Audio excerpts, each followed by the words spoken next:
One of my goals for 2026 is to read 15 books. So I thought it'd be a good idea to give a breakdown of the 11 books that I read in 2025. So let's hop right into it. I have a stack here. So these are most of the books that I read in 2025. I'm a hardcover guy. I like to read before bed. It helps me stay off my phone. It shuts my mind off. It really just helps me like relax and be able to fall asleep. So I think having a hardcover is important because I don't want to be on a phone, a tablet, or my laptop, whatever. And it's also just different from an audiobook. I like hardcover. It's physical. I don't know, there's just something about it. Sometimes I'll read in the sauna, but hardcover it is. So let's go right into it. The first book I read is The Power of One More by Ed Mylett. I actually have this out to a friend right now, so I don't have the hardcover, but I'll put it up on the screen. If you don't know Ed Mylett, he's like a motivational type of guy, successful businessman, but really interesting story. He shares a story of his dad, who was an alcoholic, who tried to go sober many times, failed, and then was basically given an ultimatum one time by his wife or by Ed Mylett's mom that either he goes sober or they're no longer going to be together. And so he used the compounding effect of just saying one day at a time. Like, I don't know if I can be sober for this next week, but I know I can do it today. And he kind of had that mentality every single day. It helped him finally get sober and stay sober. And so this is interesting because Ed Mylett talks about the power of one more and how he has used that in his life to be a successful businessman, to make money, and just all the different facets of his life using like a one more mentality, not focusing on the long term, but focusing on the short term, and then stacking those short-term wins for long-term success and growth, and how it's basically applicable to all facets of life. So really good book by Ed Mylett. I definitely recommend that one. Pretty easy read. And so that was the first one that I read. So for Ed Mylett, we're going to give him a 7 out of 10. Book number 2 that I read, we have Ego is the Enemy by Ryan Holiday. It has a lot of history in it, and it kind of uses history to teach you how ego has led to the downfall of many leaders or many societies. To be honest, I'm not a huge history fan. I don't know why. It's just like not that interesting to me. So it was a good book. It was kind of like a little bit of a slower read for me just because I'm not like a history buff. But with that being said, it's a pretty small book, if you could see from the size of my hand. So it's a pretty fast read. It wasn't my favorite one, but I would definitely say it's a good book. I'll say most of these books were recommended by people too, by the way. And so this was one that I think a lot of people recommend. For Ryan Holiday, we're gonna give that a 6 out of 10. Wasn't my favorite, but it was all right. So that's book number 2. The third book is Discipline Equals Freedom by Jocko Willink. It's a very fast read. It's interesting because it's not like an autobiography by Jocko Willink. This is kind of like actually a self-help book. So it just basically tells you a bunch of terms, a bunch of phrases, a bunch of ideologies that I think we all already know, but it's just refreshing to read it again and to know it, to have it fresh on your mind. And so it's a little vague. There's not really like an actual storyline. And he's kind of just giving these ideologies for discipline and for toughness and for resiliency. But overall, pretty good book. I like Jocko a lot. I think autobiography by him would be really interesting. I need to look and see if he actually has one because I don't know. This was a pretty good book. For Jocko, I'm going to give him a, let's say, 6.5 out of 10. The fourth book I read, we have Traction by Gino Wickman. I'm glad I read this because this is like the business book. It is all about systems and operations to like guarantee success. He talks about how he's basically consulted many businesses and turned them around just by implementing the systems that he has or that he believes in and that he practices. So really good business book. If I owned a business, this would 100% be a must read. Hopefully I have a business one day, and I think I am definitely gonna reread it because it seems like the systems that he puts in place are bulletproof. It's a little tedious, but again, like I said, it's proven to be successful. I think if you run a business, this is like the book for you. It is the approach to running a successful business. So business-wise, the book is probably a 9, but just personally wise, personal life, I would say it's like a 7, but definitely good knowledge. If I ever start a business one day, this will be a immediate reread. And I like that I have a hard copy because I'm gonna keep this with me. The fifth book that I read was Outlive by Peter Attia. I also have this one out to a friend right now, so I will put it up on the screen, but this was probably the best book I read all year. Immediate favorite. If you don't know Peter Attia, he is a longevity specialist, and basically what that means is he's a doctor of medicine, but he dives deep into the 5 major causes that kill all humans. He calls it the 5 horsemen. And basically it's like 80% of people die for these reasons. And then he talks about how to avoid these 5 causes of death and like little changes that you make that you can just implement day to day and stack over the long term, basically lead to that longevity aspect of it. It's not big decisions that you make later on. It's little decisions that you make in your 20s. Yes, starting in your 20s, that if you can carry over decade to decade, then you give yourself a pretty good chance of avoiding these 5 causes of death. So this was the best book I read of 2025. Let's give it a 9.5 out of 10. It was really that good. It touches every aspect of health and wellness, nutrition, fitness, social life, just like general lifestyle, everything. It covers every base. Obviously, it's not like the word is law, so like everything he says I take with a grain of salt, but I agree with a lot of things that he says, and I think if people read this book, it would really open their eyes as to what longevity is and what needs to be done to build a foundation and set yourself up for not just a long life, but a long life of quality. So Peter Attia gets a 9.5 out of 10. All right, the 6th book, we have Undeniable by Cam Hanes. I actually read his last book, which was Endure. So this is his 2nd book. It's written by Andrew Huberman, which I'm sure a lot of people know. He's a neuroscientist, I think that's the word. But if you don't know Cam Hanes, he's an ultramarathon runner. He's a hunter, which is probably what he's most known for. And he's kind of up there with that David Goggins echelon. He's friends with Joe Rogan, so he's on a ton of podcasts with him. And then he started his own YouTube series called Lift, Shoot, Run, where he basically brings people out to where he lives in Oregon. They spend like a day with him where they go lifting, they go running, and then he brings them to get a bow and arrow and they shoot. So this book is written on a bunch of the guests that he's had on his YouTube series, Lift, Run, Shoot, Lift, Shoot, Run, whatever it is.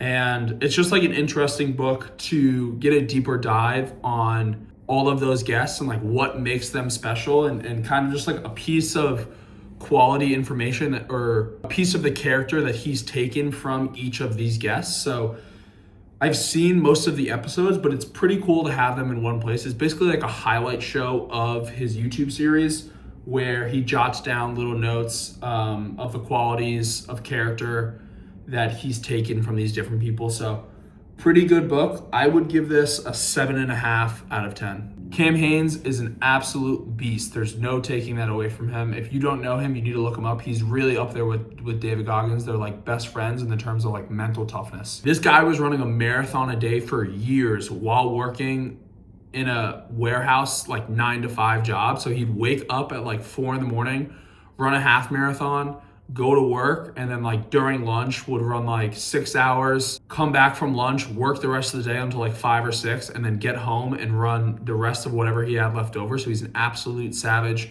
His son's an absolute savage, Truett Haynes. He runs marathon in jeans. He broke the pull-up record for the most amount of pull-ups in 24 hours, lost it, and then regained it. So the kid's a savage. Cam is obviously a savage. If you're interested in his life story, his first book, Endure, which is actually foreword by Joe Rogan, is more actually about his life story, whereas Undeniable is about other people and the qualities that he's taken from them. Both of his books are easy reads, but again, like I said, he's a savage, and so both of his books are pretty good. 7th book, we have Endure by Alex Hutchinson. This one talks about, human performance and how the mind is actually so much stronger than the body. It talks about many different cases of people outbeating what they once thought was not possible. Like, for example, I guess at one point in time, people thought a sub 3-hour marathon wasn't possible, and then it was like once one person did it, like a month or 2 months later, I might be botching that, but it was some short amount of time later, like 3 other people did it. So this one really talks about the power of the mind and how like believing that you can actually do something is so important. I like this one a lot for that. It has a lot of mental fortitude, mental resilience, mental toughness, which I think is really important. I'm not a runner, but I know enough to know that, and this is all aspects of life, like people put mental limitations on themselves all the time. I forget who said it, but there's a quote where it's whether you can believe you can do it and whether you believe you can't do it, you're right. believing in yourself mentally and having the confidence is like literally half of the battle. I like this book a lot. I'm going to give it an 8 out of 10. The 8th book of 2025 is Go One More by Nick Bare. So if you don't know Nick Bare, he owns Bare Performance Nutrition, BPN. Really good company. They're really big in the endurance space, pretty big in the weightlifting space too, I would say, but they're really honing into the endurance space now. The guy is an absolute savage. He was an Army Ranger, and then he started a nutrition company, supplement company, coming out of the military, and he's YouTubed his whole come up, which I love. I'm like very into his YouTube. Pretty much watch every single vlog. He'll do series. He's like done bodybuilding shows, Ironmans, marathon preps, like you name it, he's probably done it. When you think of hybrid athlete, like this guy he's not a hybrid athlete, he is the hybrid athlete. He like literally sets the standard for just like overall athletics, like pretty much doing everything. The dude is a Swiss Army knife. So this is his second book. Go One More is actually the slogan for his company, BPN. His first book, which is 25 hours a day. Good read. It is about basically his upbringing, and then this book kind of takes over from the end of this book to present time because this one's a little outdated, but really good book. I feel like a lot of what influencing is you fall in love with people's personal brands. You fall in love with people's personal stories. And so I like Nick Bare a lot, so I really enjoyed this book. It's just like so interesting to see people's life stories and hear about it, and then read or like see about how they went through adversity to get to where they are now and ultimately get successful, and like the obstacles that they had to overcome. So like this one a lot. I'm giving him an 8.5 out of 10. The 9th book that I read is Tough by Terry Crews. Honestly, I picked this one because of an interview that I saw him on where he was talking about how he doesn't do advertisements and commercials for brands that he doesn't align himself with. So he was offered like a lot of money to do a Budweiser commercial and he didn't do it because he didn't drink. So I thought that like that was so interesting. The dude is obviously like an acting legend. The most pivotal role I probably remember him for is either Everybody Hates Chris, he was the father, or he was in The Longest Yard as Cheeseburger Eddie, which is just like absolutely legendary. So in this book, he talks about his whole life story, his upbringing, you know, his struggles when he was a teen. He played college football, he played professional football. He was obviously been like around. He just has like a crazy life story. He talks about the struggles that he's had with his wife. He had a porn addiction. He talks about the flaws of like celebrities in the NFL and like how they're just like visiting cities and just like up to no good. And that's just like not what he saw for himself. I think he grew up Christian, and then when he went to college, he joined some Christian community and they like were literally a cult, and he got like scared of them. The moment he like turned his back on them a little bit, they like totally went against him. They were like fear mongering him. So really interesting book. Talks about all of his insecurities. It covers all of his bases, which I really like. I think that's like the toughest thing to do, especially as a man, to like admit your flaws and just put them like totally public. I like him a lot.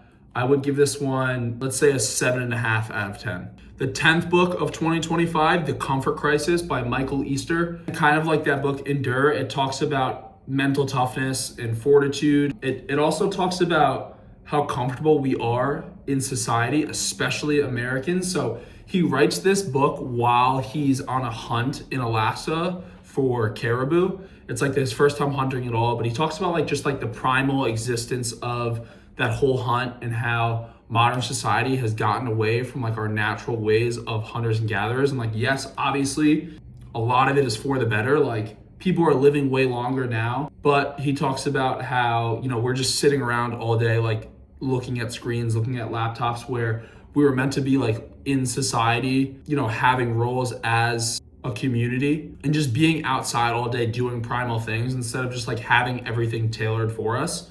So really good book, Comfort Crisis by Michael Easter. Pretty easy read. None of the books that I read are really hard reads now that I think about it. The only one is maybe Outlive by Peter Attia, because that one is like 350 pages, but I liked it so much that it did not matter. Like I was dialed in the whole time. Really good book here, very solid. I'd give this a 7.5 out of 10. The 11th and final book I read of 2025 is Brothers Forever. It is about Brendan Looney and Travis Mannion and the sacrifices that they made as Navy SEALs and Marines. They went to Navy during such a pivotal time of our world. They went post 9/11, so they basically knew that they were going to war upon graduation. And it's just like crazy to see the sacrifices that some people make for their country. Travis was a lacrosse player and a wrestler, and then Brendan was a lacrosse player, football player. It talks about a little bit of their life story coming up and then their time at the Naval Academy together. Brendan became a Navy SEAL and Travis was a Marine, so it talks a little bit about that. And then it talks about their deployments. It talks about their significant others in their lives and like how they were affected by it. So honestly, like a really heartwarming book. This one was like definitely an easy read. I zoomed through it. I think I read this in the last 2 weeks of the year. Really good book overall, heartwarming story. It definitely reminds you of like appreciation that you should have for people that serve our country, not just those in the military, but like first responders, police officers, firefighters, METs, like everybody who does a work of service. Like you don't realize how much they're really sacrificing their own lives for other people, for our freedom as a country. So I almost want to say every American should read this book. And I think it would make you appreciate, what America really is all about and the freedom aspect of it. This one's an 8 out of 10. And so those are all the books that I've read in 2025. So in 2026, I want to read 15. I'm already through 2 through the first month, so I'm on track, but I'm trying to front load a little bit because I naturally probably won't read as much during the summer. I just have more things going on, maybe travel a little bit. So if I can get through like 8 by May, I'll be in a good spot. But I like the hardcovers, so if you have a recommendation, drop it below. I definitely need more books to read. If you look at all the books I read in 2025, most of them are like, I guess, considered self-help, but I like autobiographies. I like interesting people. So if you have a recommendation, drop it below. The book I'm reading right now is actually a fiction book. It's called The Tenant by Frida McFadden. Apparently she's like a pretty well-known author for thriller novels. Reading a fiction book right now, taking a break from autobiographies and self-help, but those are majority of the books that I'm reading. Every book that I read, I try to get something out of. So I try not to just like read for pure entertainment. Although it is giving me entertainment, I like to take something from every book that I read. So if you have a book recommendation, drop it down below because I need to read 15 this year and I'm only through 2 so far. So that's what I read in 2025.